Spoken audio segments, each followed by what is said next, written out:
Hello guys, good morning. ছেলেকে স্কুলে দিয়ে এসে ঘর তো পুরো অপরিষ্কার হয়ে পড়েছিল।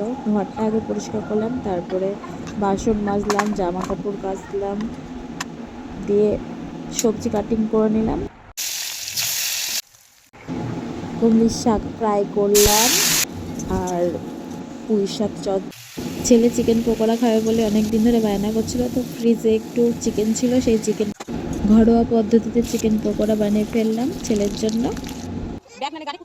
রান্না কমপ্লিট করে ছেলেকে আবার নিতে চলে গেছে। যে ছেলে তো প্রচুর বায়না করছে, কি কি একটা দেখেছে সেটা কিনবে বলে, বাট খুব জোর জবরদস্তি করে বাড়িতে নিয়ে আসা হলো, কিন্তু খুব রাগ করছে যে ওটা কেন আমাকে কিনে দিলে না। দিয়ে আমি ওর টিফিনটা দিয়ে খুলে দেখছি, ওর টিফিনটা অর্ধেক ফিনিশ করেছে, অর্ধেক ফিনিশ করেনি। দিয়ে বলছে আমার ইচ্ছা হয়নি তাই আমি খাইনি। এক থালায় ছেলে আর আমার দুজনের জন্য ভাত নিয়ে নিলাম, ছেলেকেও খাইয়ে দিলাম, আমিও খেয়ে নিলাম। দিয়ে তারপরে কিছুক্ষণ পরে ছেলেকে ফ্রুটস দিলাম আর আমি একটু গ্রিন টি করে খেলাম। বাই।